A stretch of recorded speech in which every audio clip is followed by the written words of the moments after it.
last week. Nobody this week. I made a mess in this room.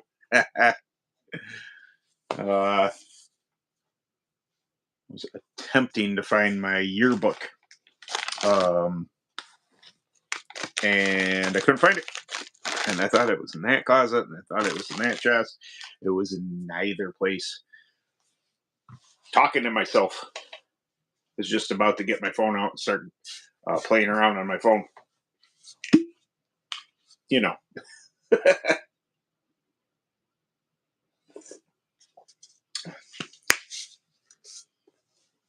I did allow chat, right? Yeah, I'm pretty sure.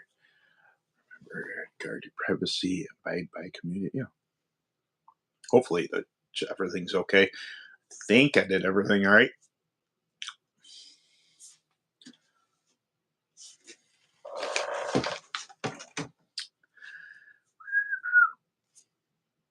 Hello, everybody. Did anybody else read that thing on the was it Maximilian? I just read it before I jumped on. That the warm up classes, some promoter or something. I don't know. I don't have any inside baseball on anything, but some promoter was having people race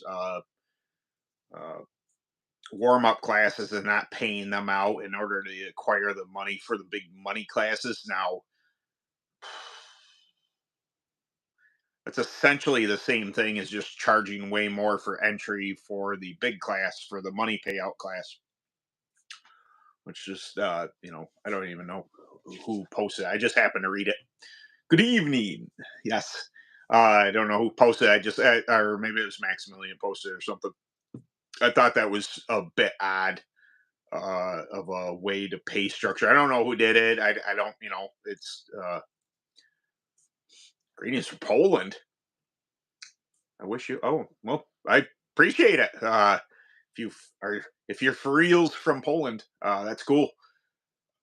That's an odd thing too with this channel. That a lot of people, just like, hey, from Poland, from Ireland, from Australia, or something like that, and it's just like it's amazing. I know it's the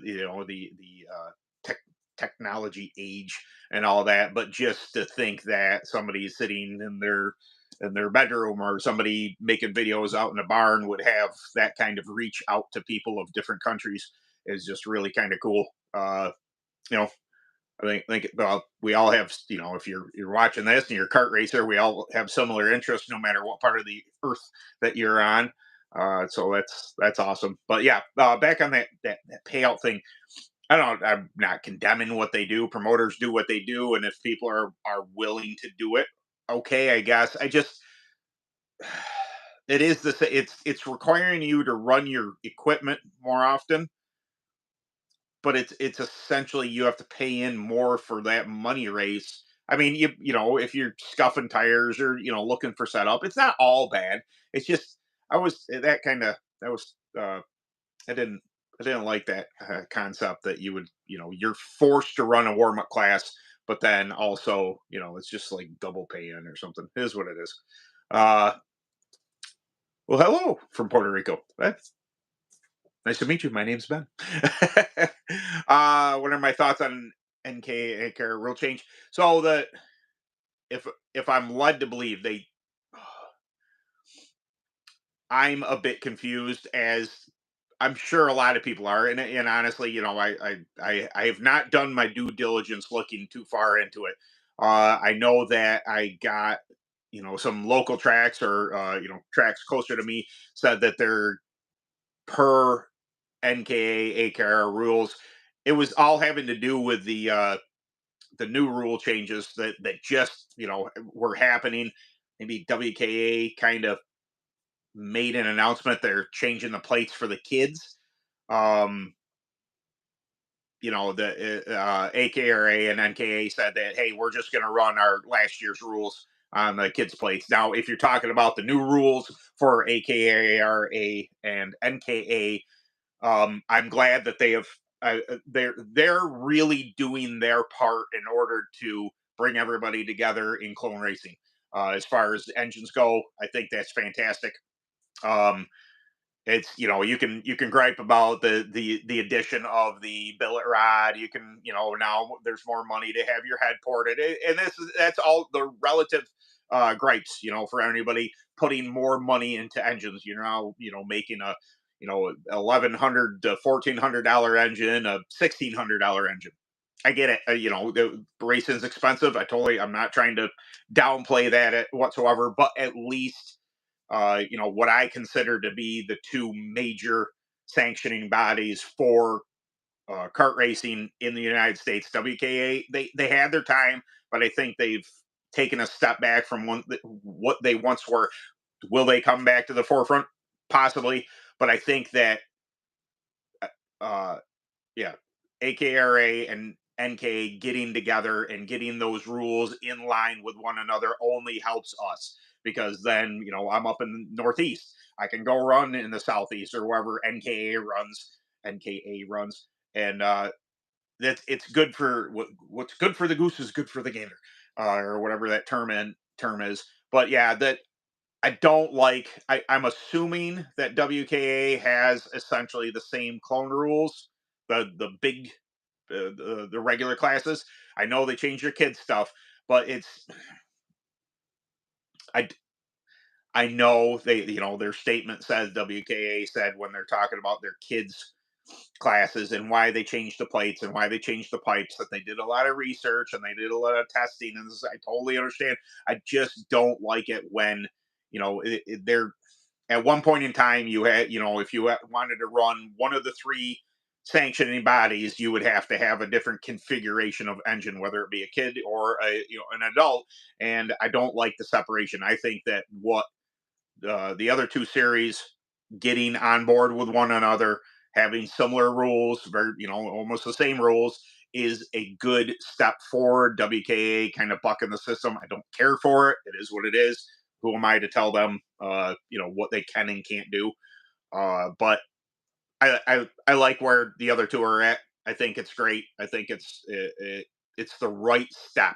Whether or not you agree with the extra money for the, say, the billet rod, or the head work, or the CL4 cam, uh, uh, you know that's just part of racing. Part of racing's going to get expensive. Racing's always expensive. It's I've never known racing to get less expensive. You could say maybe tires a little bit with the introduction of Reaper, AJC. Um, I get it. There's definitely a place for that, but everything else is racing's racing. Racing's expensive, no matter what. I have a $7,000 Bama 270 sitting downstairs, waiting until it's race day. Yeah, 7K in a two stroke.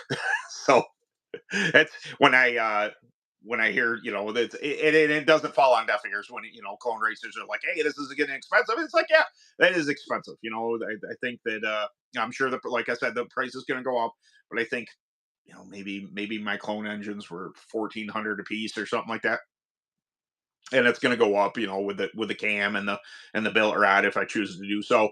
But this, when I hear, though, I'm 1,400, even 1,600, and then I think about the $7,000 two stroke that I have downstairs. It's like, this is that doesn't even, it does register, but it's like, it's only a drop in the bucket. Yeah, yeah.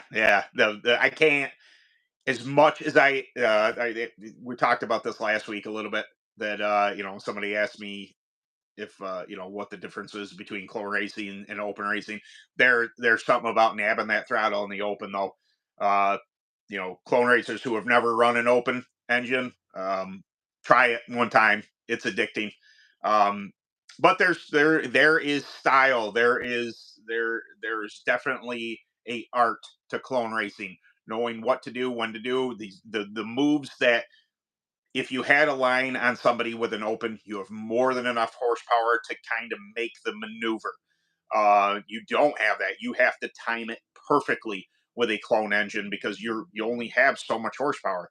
Um, I was just asking my wife how busy I was this weekend, which she replied, not busy, but you got stuff to do. So I got to take my one engine down to my engine builder to get him not going on it.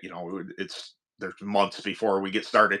But as it stands, I have two engines. One backup that has very very few races on it. So my primary engine number one, I'm going to have upgraded. Whether or not it needs a piston, remains to be seen if it needs a fresh up. But I definitely, the cam, it's going to get the cam. Maybe it'll get the billet rod if my engine builder sees fit to put one in it. So, but I'm going to have one that will fit into the specs of what AKRA and NKA have this year. The other one is going to be last year's AKRA because there's,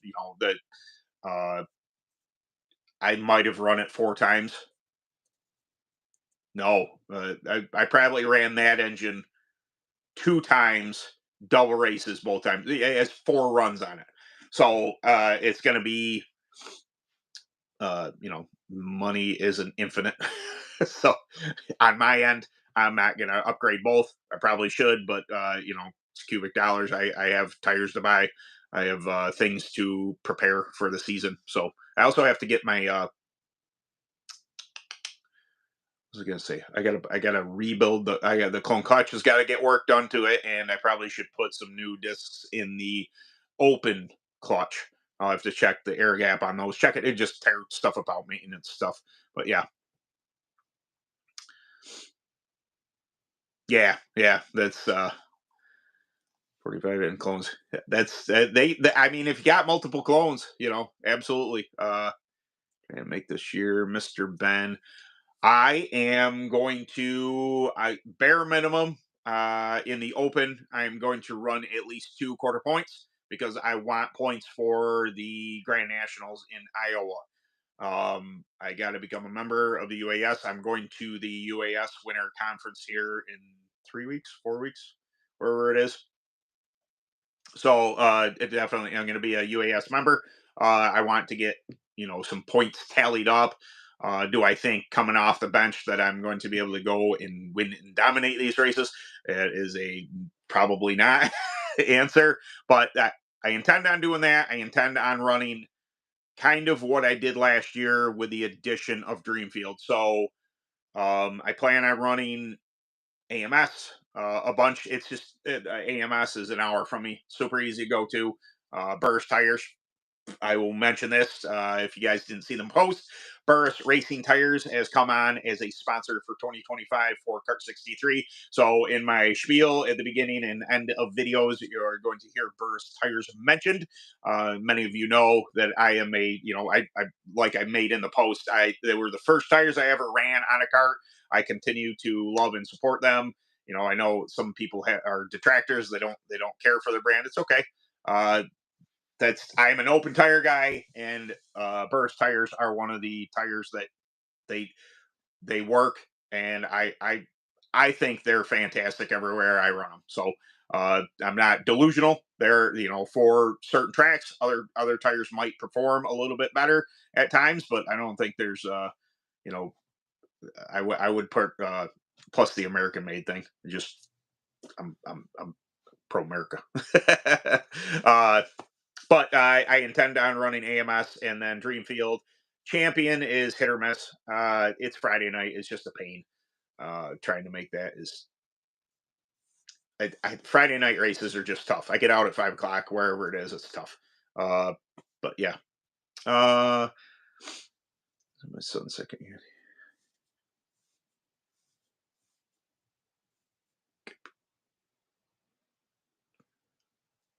Yep. That's you're running any UAS race. Yeah. I fully intend to run 2 Ryan, at least 2. I say at least because chances are I'm gonna, as well as anybody, you get bit by that horsepower bug, and then I'm gonna want to do a couple more. It really depends on what my finances look like, what my schedule looks like. I do it. It's a balancing act. We have an RV. If you guys paid attention to anything that I said, that the wife wants to do that, so I'm sure she's gonna occupy some weekends on RVing. Got to keep mama happy, so I get this happy wife, happy life.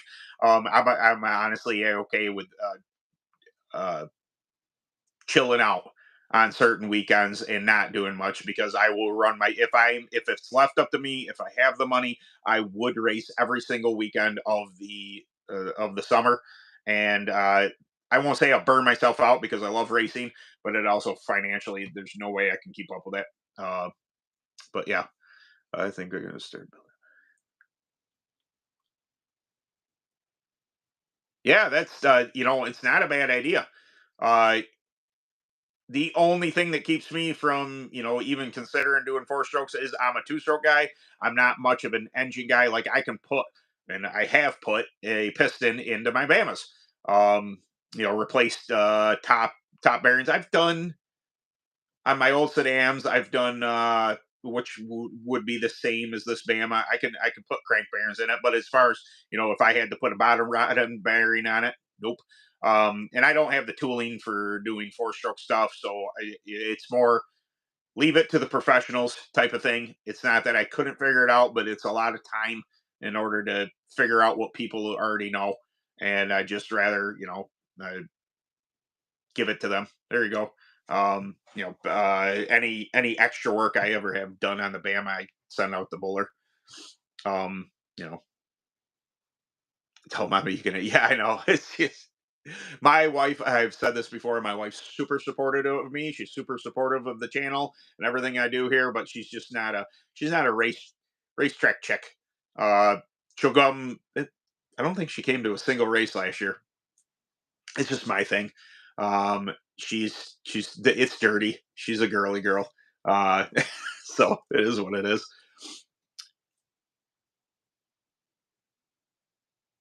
Yeah, yeah. But that's I will say, and it's not a downside. It's when you buy American, obviously it's going to be a little more expensive for Burris. But I told the story last week, and I'll tell it till I'm blue in the face. When I went down to Dumpling Valley for the Grand Nationals that one year, and I think I finished seventh. Um, Burris were 2 seconds a lap faster than my Vegas were. I went down. Oh, Vegas are faster than Burris. I know what I'm talking about. I'm really fast on Vegas. 2 seconds a lap faster on Burris. Proof's in the pudding, man. When they work on a track and they work better than anything. I ran nothing but Burris tires. All those that big track that occasionally I put out a video that I was on Paradise Speedway. Anybody coming there? What tires? A Burris 33. Well, what about it's UAS. You can run whatever you want. You can try it. Hoosiers were the closest thing that I found to Burris, but Burris were just better. Anybody that was fast was on Burris. Simple as that. But yeah, yeah, they are absolutely one of my favorite tires. I've been like I said, I've been running from over 20 years. I've run everything. I used to have 44s a while back. Yeah, yeah. Us parts, yes. Every stroke is a power stroke. Not every other stroke. Four strokes. So when it comes to opens, I'm definitely a two stroke kind of guy. Uh, do you prefer day or night racing? I love running under lights. I prefer just because of where I'm at. Usually, we race at night up in the Northeast. Do I dislike a day race down south? No. Yes, it's hot, but the track is good. The track is so good. It's so that black line, a good calcium track. It takes a super hard tire. Um, yeah, there's something, and I will say this: that when you run during the day, it's kind of nice to get home, or back to your hotel or whatever. If I ever go down there for a race, I don't mind day racing. I like to see. That's great. The heat is a bit much. Usually you go run down south, and the the the heat of the day has a tendency to get to me. But I'm used to night racing. It's what we do up north here. But yeah, yeah, I know. That's yeah.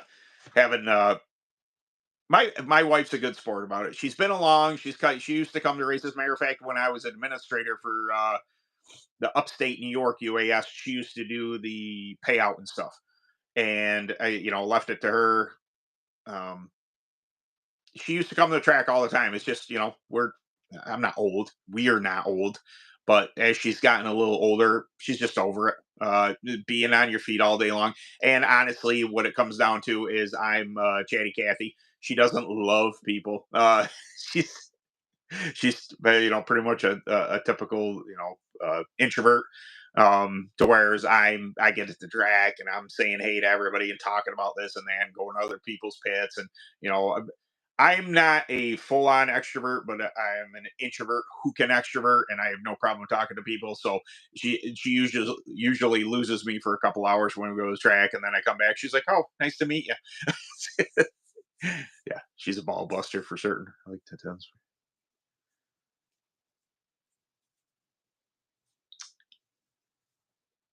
I like the tens, but they're really so. Oh, the Hoosier D10s. That I think I won a race on Hoosier FKs. I think that was at Starlight Speedway in Trumansburg, New York. I'm pretty sure I was on those. Yeah, yeah. I think, but other than that, that one race, I didn't have a ton of luck with them. It was just a glazed over hard track. At 33s probably would have been amazing. I don't think I spent, as much as I say I'm a huge fan of Burris, been running them for years. There are tracks when I was running UAS that you just when you go to a track, you know what tire tends to be the best tire, and then you have limited space, so you bring that tire. Um, that particular night I won on FKs. I bet you 33s would have been really, really good had I had them in the trailer. I think I went with Vegas, and I just happened to have the FKs, and the FKs were it.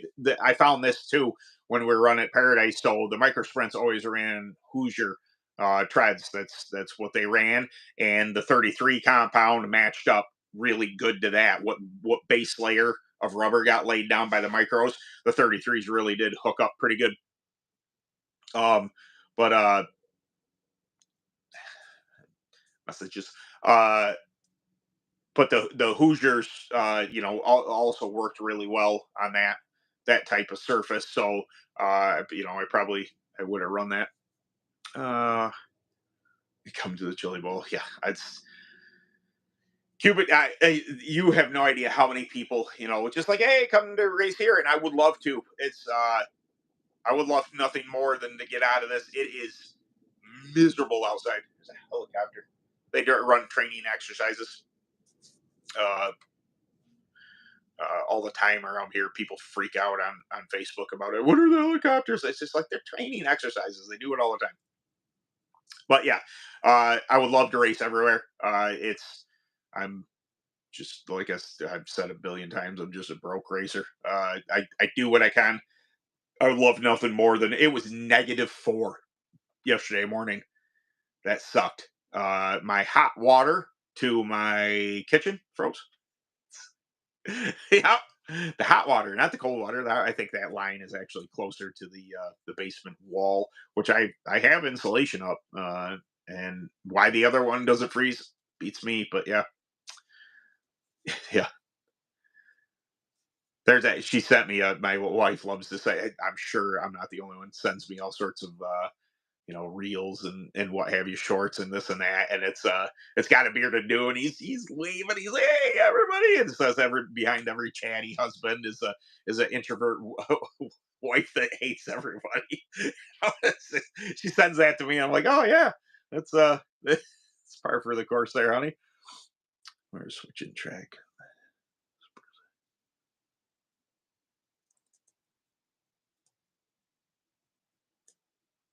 Any recommendation of who to buy them from? It depends on what part of the country you're in, I guess. Um, my suggestion, what the couple places that I know carry Burris, Leucatus Racing. Is it? I want to say Illinois. Is that correct?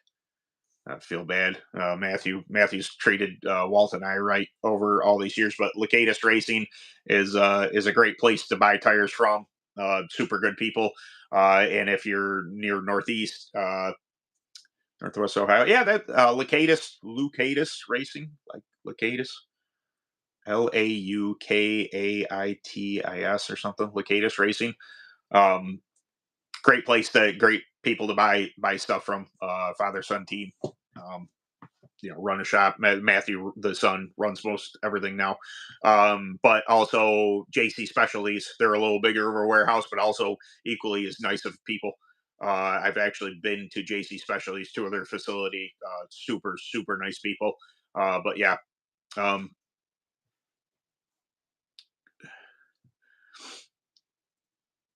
do I watch any of the national guys race? So who's your favorite driver? National, as in what series? I, I need clarification. I will forewarn you. I don't watch a ton of dirt racing outside of karting. I am kind of a anomaly, whatever that word is. That I like sprint racing. I like dirt. But it's more of a. I'll put it to you like this. I like watching racing personally, like at the track, like even the local track. You're running those beat up, like a Ford Probe and whatever the four cylinders. I like racing. I like watching that up close and personal. It's kind of the same way with baseball and hockey to me. I can't stand watching baseball or hockey on TV, but live, totally different situation. Racing like that is it's tough for like watching the Chili Bowl or something. Like I caught some of the B mains and everything last week there. Um, I just prefer to watch that stuff live. I don't. I'm not a huge dirt fan. I'm a fan of dirt racing. I love it, but it's more like it's a the way you're taking it in. TV just kind of like uh is one of they do. Their JC Specialties is absolutely amazing.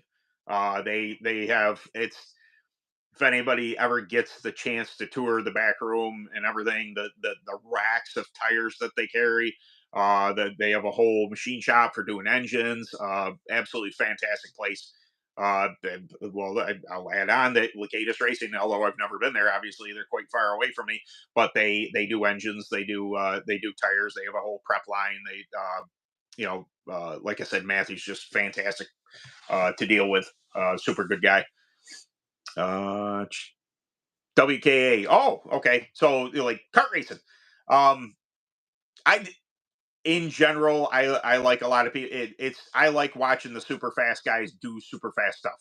I mean, that it's Chase Williamson's hard not to appreciate, and especially I'll add on this. I know I'm a Phantom guy, uh, and I know he runs a Premier, but what he's been able to do when he jumped onto an open is fantastic. I mean, that dude is fast. And it's, when you're really good at clone racing, you can adapt to UAS, you can adapt to the open stuff. I got, I can't not appreciate that stuff.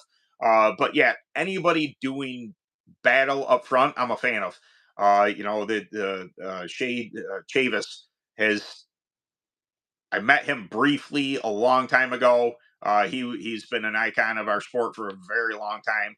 Always been a fan of him running up front. But there's a lot of fresh blood coming into karting and getting up front. That's really awesome to see. But right offhand, Chase Williamson, he only sticks out in my head because he runs the open. It really kind of it blends the two. Now that I'm racing both or running both clone and open, I can appreciate somebody doing both. And Shay used to do that. He used to what was it his name, Wheeler? He used to drive the number one for Wheeler, just smoking fast. To see a clone racer go out, or Shay's old enough that he used to run flathead stuff too, but to have a clone racer jump into an open and just be that fast is really good. I like that. So, do you think that Perseus would be good on a glazed over hard? I think so. That's what we had up here in the north. Uh, on at Paradise Speedway, there was like a sheen to it. The thing about the Burst, I think that it has over some of the competitors is the sidewall flex. It's able to find grip where there isn't. Now, maybe another manufacturer might be a hair better on something like a hard pack calcium track. Okay, there's I'm not delusional, because Burris is sponsors this channel. I'm not gonna, sugarcoat stuff. There's other tracks where other tires do a little better. Okay, cool. But on stuff where it's almost hard to get a hold of, I think that's where Burris comes in really, really well. I run them, like down at a soft clay track, and it's got some loose stuff to it, and with the exception of being on a Vega yellow with the open, the SS11 does fantastic on that. So yeah, glazed over. I think the way that the sidewalls work on a Burst 33 really work for getting a hold of stuff that you shouldn't be able to get a hold of. I just I truly believe that, and I've run them that way for a while. Plus, I run them super low on pressure. Like 2 and 3 pounds, just really get them to kind of meld into the surface. Um, I think so. That's my opinion anyway. Anyway, back. Yeah, Penns Creek. Oof, that track owes me some W's, man. It owes me some W's, and it's not the track's fault. The last time I was there on an open, I think it was our Northeast Divisional, and we had showed up, and I won't be arrogant enough to say clearly the fastest one. I was dominant, and we ran 2 heat races. And I mean, the first one, I mean, I came from the back and I went out and and I was gone. And then the second race, I think I got DQ'd because a bumper, one of my bumper brackets had come off, and I got black flag for it. So I had to start in the back come the feature. And as I was making my way up through in the feature, I think I got up to third, and I had a coil pack go bad on the engine. So I say it jokingly that track owes me a couple, but it does. Over the years, I've had a rocket ship at Penns Creek, and those of you who have never been to Penns Creek, it is the tricky triangle. It is a true kind of D with a hook coming to the flag stand. There's a kick, and you gotta, especially in an open, you gotta know when to lift and have that sense sending it down into 1 and 2.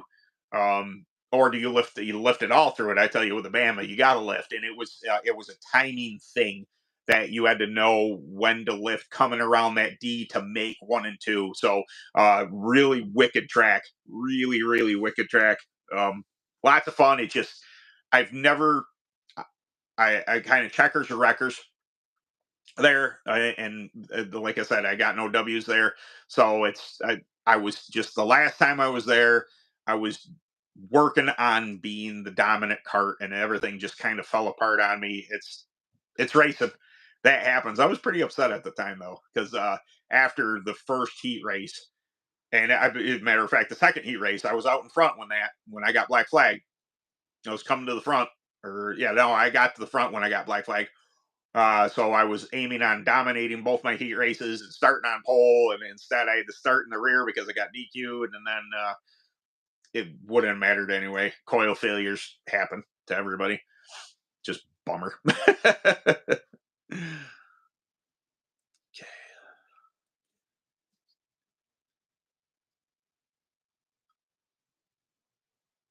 Yep, that's absolutely. Oh, the internet tells me the video, uh, the video I put out. They tell me I'm an idiot for grinding tires. 10 million views. That video has 10 million views now. It's pretty awesome. And I didn't put much effort into it. It's a quick edit. It was just me, just on a lazy Sunday or something like that. I was just, oh, okay, I'm going to surface these tires and get prepping them for next week. They're SS11s, and grinding them and getting them ready. And I throw this out, and whatever algorithm I got into, crazy. Just bought a cart from Mundo. Oh, nice. Uh, yeah, I wish I could afford a new chassis this year. Nothing wrong with the Recon. Nothing wrong with the site. Matter of fact, well, you saw the video. I How you doing? Uh, I got new bearings, and matter of fact, this weekend, tomorrow's Friday, so I think Saturday morning I got to take my wife to the movies. Saturday Eve, but I think Saturday morning I'm going to wander out to the barn. I'm going to start tearing down the Recon. I got to get the body off. I got to do. I got to repair the nose. That's going to be a video. Put bearings in it. That's going to be a video. I think while it's this cold, I don't know what I'm going to do with a cart. I might paint it.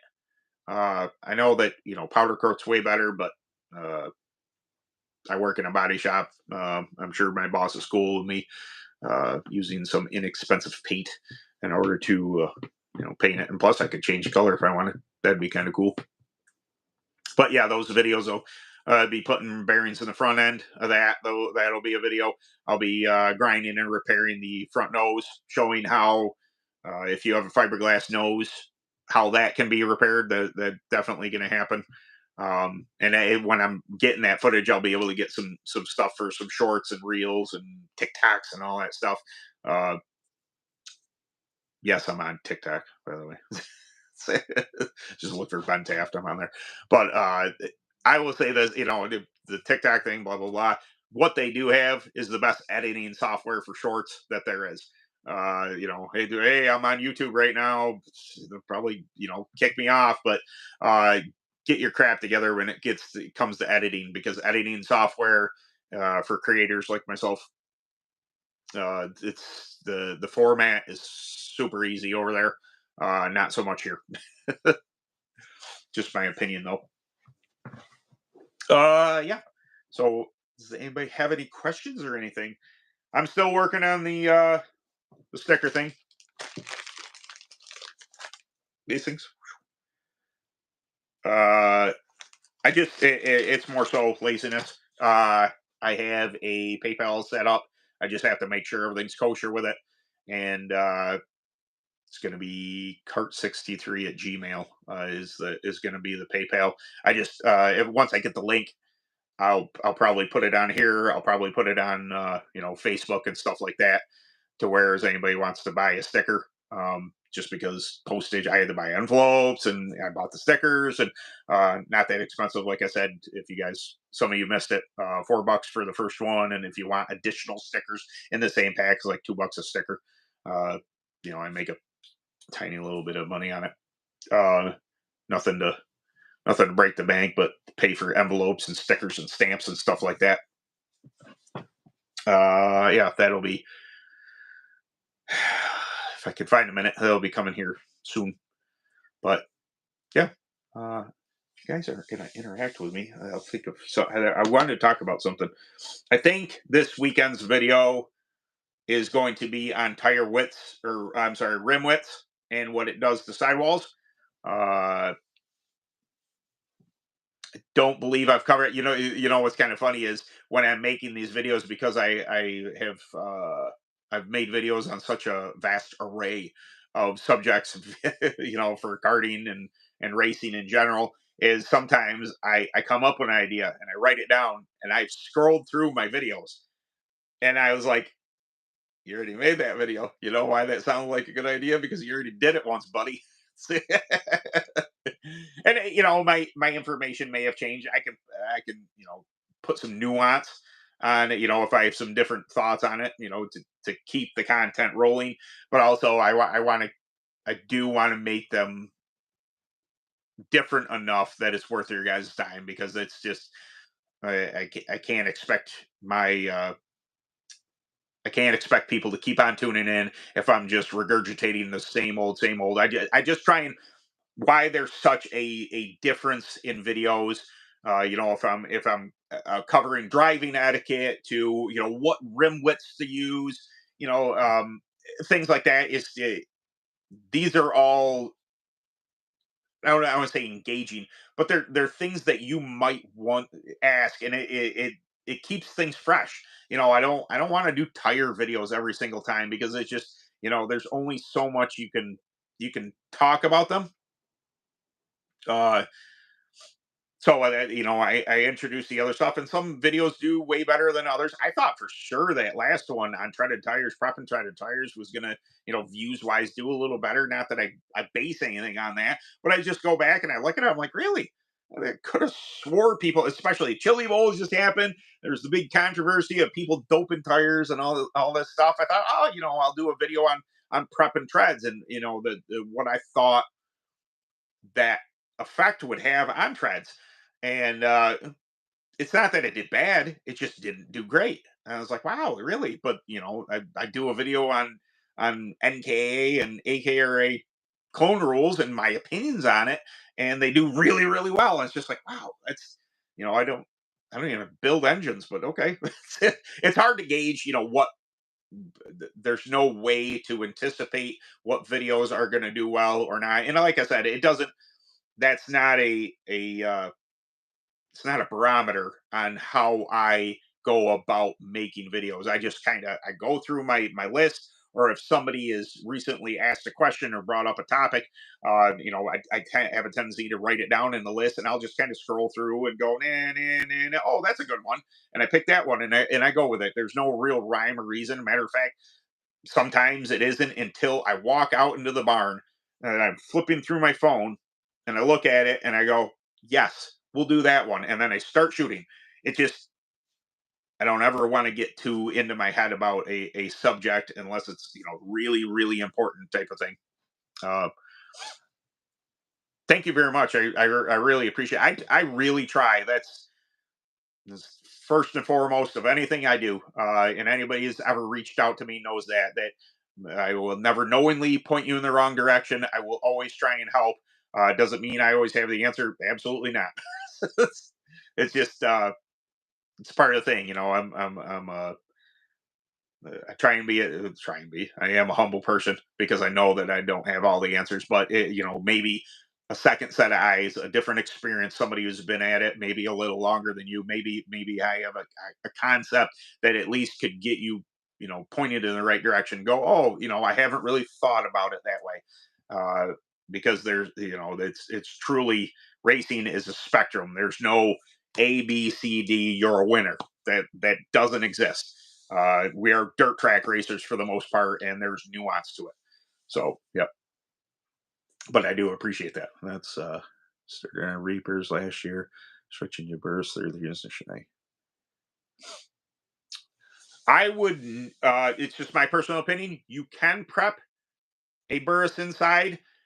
My experience is that it doesn't have as good of effect if that's what you were doing. If you were internal prepping Reapers or Maxis or anything other, I would leave the inside prep alone on Burris to start. Just prep from the outside. It's completely up to you if you want to do a little preemptive. If you want to prep a little, get some wipes on it during the week. I honestly don't. My experience is that a nice just surfacing the tire, sanding it, getting a nice texture to it or whatever on a Burris, show up to the racetrack and then wipe at the track to get your desired outcome. It's just my opinion. You can pre-wipe a Burris if you want to. I have a tendency not to do that unless I know it's going to be like a super hot, dry, dusty day. Then I would take something like, I would use, to the equivalent of a track tack, black sand. Would prefer you use black sand, but I might wipe a time or two with black sand coming into, if it's dog days of summer, it's going to be hot, it's going to be dry, it's going to be dusty, something like that. A little preemptive wipe or two on a Burris coming in there. But honestly, that I think that Burris, there's an argument to be made whether or not you need to cut them or surface them every time. Whether a rounded edge or a squared edge, and that's you can get into all that if you want. But I honestly believe that Burris are one of the tires that I don't work the most. I tend to show up to the track with them and then wipe on the day of what the track is calling for and run them. I put the least work into them, into a Burst. Just my opinion. And that might be on the Reaper thing. Maybe that's a thing where I was overdoing it on the Reaper. That's maybe I should have been treating them more like a Burris, and why I didn't have the success that I hoped to have right away. I have to experiment with them, but yeah, I would try and run them not straight up. I definitely think they benefit from having wipes of something on them.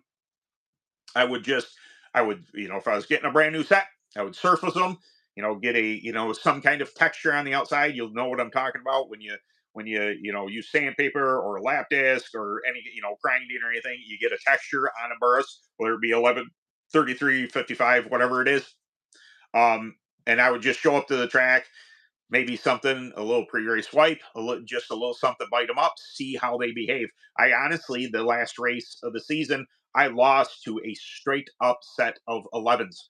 Now, mind you, my 11s were a year old, uh, and were used up quite a bit, but and his tires were a little fresher, but he wiped nothing on them, and he won the race. So they will do the trick. It's just my opinion, of course, but yeah. Uh, we'd like to see him. Yeah, yeah. I watch. I started watching a little bit of Super Duper South. I think he's super funny on YouTube here. And the vlog stuff.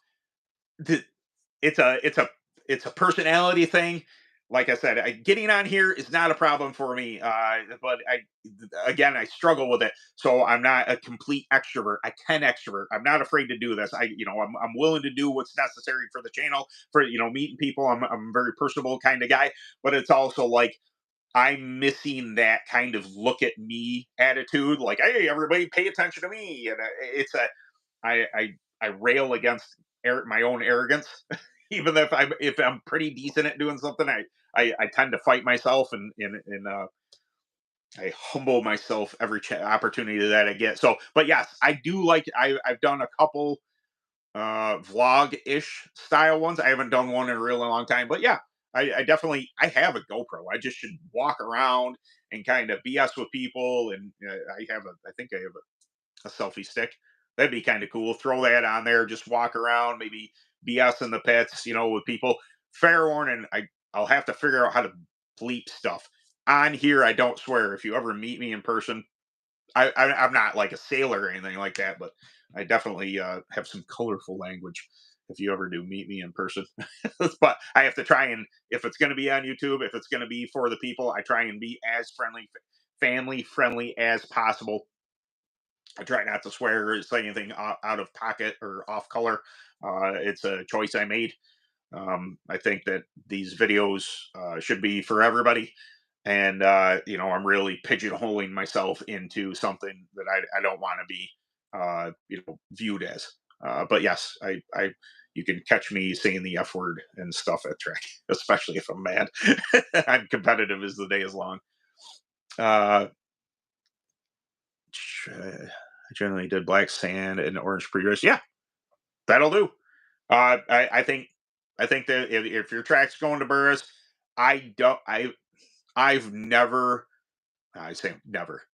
I did the one trick. I know that track X my brand and everything, but a mix of if you ever have a soft track, if you do a 50-50 mix of goat pea, and better than goat pea, the combination there. The red has a tendency to take some of the, add some oils back in, so the goat pea doesn't completely destroy the tire. But those two mixed together work really, really well on a soft track. I'm saying that because I was about to say that I don't ever really put super harsh chemicals on bursts. They've just always worked with something to fire them off. The majority of my racing, orange, SQS, black sand with acrosol, something, it's a bite agent, but nothing that softens too much. But I have run goat and better than goat pea, mixed together on tires for a kind of gummy track that was taking a 33. It was too hard for an 11. Uh, but too soft for a 55. It was definitely a 33 track, but it was more like a 22.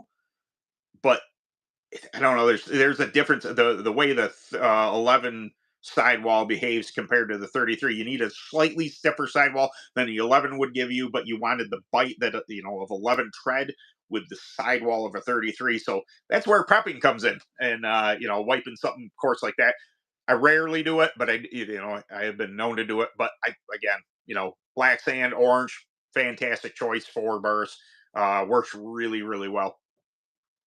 Where Reapers only is here. We can prep, but have to keep the Duro above 45. Ready to see how that goes. Unless Reaper has changed their compound at all. And like I said, I think last week we were mentioning the pros, the Reaper pros that they're supposed to be coming up with.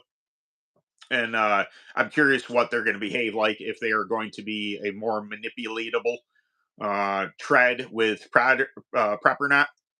The current ones, at least the ones I have, if I was able to get them below 50, it would be amazing. I think that you would have to be pretty darn aggressive with a Reaper to get it down below a 50 durometer. I honestly don't think you're going to have a problem whatsoever. Not only that, I don't think you need to be that aggressive with the Reapers. I think a little bit of Terry Odom said it to me, and I've heard the same thing. They like to be surface, they like to be ground. If you have a surfacer, you can take it to the track. If you have a means of getting a nice fresh layer, come off track, take a little layer off them, prep them for the day. I don't think, much like the Burris, I don't think they need a ton at track. Just something to kind of to bite them up. You can wipe them heavy if you want, but honestly, I think the set I went heavy with, I think I put 4 ounces in the right sides, 2 ounces in the lefts, and hit them extraordinarily hard on the outside. And I didn't feel as if I was against some tires that I know darn well didn't have that much prep in them, and those tires behaved a lot better than what I did. I think I oversaturated them. I honestly think I slowed them down. So my, I'm a very big proponent. Unless you're talking about like a bag of yellow, you can just saturate that thing and it'll take it. And I don't think they slows them down. But I'm a very big proponent in starting light, like with the Reaper, with the Burris, with even a Maxxis. I know I still haven't done a video on the Maxxis cycle yet, because I want to get a professional to tell me what is the best way to do those. But uh, I would tend to start light and then see how they behave. If anything, if you did not prep aggressive enough, the tire will come in later. If the durometer is slightly harder than everybody else's, it's going to have a tendency, once you build up some laps, once you get some heat in those tires, the tendency is for that tire to fire off later. It's going to come on stronger towards the end of the run. So I have a tendency to, you can prep, and you can prep heavy. Obviously, I've used a lot of prep in the years I've been racing, but I've found that it's very, like I said, it's nuanced. Depends on what situation you're in, what kind of track you're on, all that stuff. Uh, so yeah, the Reapers I have, I honestly think probably the best run I had was the set that I won't say I was the least aggressive on, but I wasn't nearly as aggressive as the other ones. Um, I will agree with you. The staggers, at least up north here, we have a lot of tight tracks. It's a little bit of a problem getting stagger, and at least the sets I have. They could have changed some things. Maybe I'm doing something a little wrong, but I was having a darn time getting. I like an inch and a half rear stagger for most tracks around me. We have tight, smaller tracks around here. We don't have the big paradise that I loved anymore. You could get away with an inch there. I usually ran like an inch and an eighth, an inch and a quarter, even on the open. Because the trick was getting around 3 and 4 the best, and that's what it took there. But the tighter tracks around us, inch and a half for stagger. And I will say that the couple times that I ran the Reapers, I had a little bit of time, hard time getting the stagger into them. It'd be nice if they could either make the outside tires a tick bigger, or make the left sides, if they structured them so they're coming out at like 32 and a half, you know, from bone stock, you could always grow them. It's usually not as hard to grow a tire as it is to shrink a tire. They accept it a little better.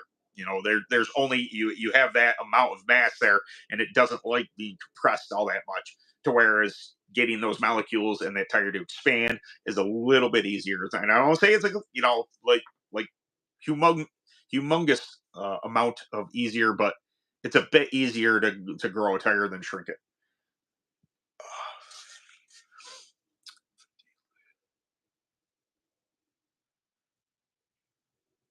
Yeah, yeah, I'd say that. I'd say that's great. Yeah, just scuff them, get a. The also what I found is the more heat I was able to get into them, they seem to behave better. And by that I'm saying they came on the money race. I ran like a 750 to win race, and my buddy who was at the track, we ran the exact same lap times, but he had run his lap time, his fast lap on lap 4. I ran mine on 17. So I wasn't as aggressive as he was, but it just kind of, I think he was more aggressive with prep, which would bring heat into the tire quicker. And this was, what I came about was that on lap 17, I had finally built that amount of heat in the tire, and I turned almost the exact same lap time as him, just like 13 laps later. So I think they enjoy getting abused a little bit, if I want to, use that terminology. Uh, how would you prep if there was a dirty tire rule in place? That's a tough one. I ran a dirty tire rule at the beginning of last season, and it's tough because they didn't. It depends on how they run it, but it was legit. Like once those tires hit that surface for practice, you're done. You don't touch them. You can change air pressure. So it was a very extreme rule. Um,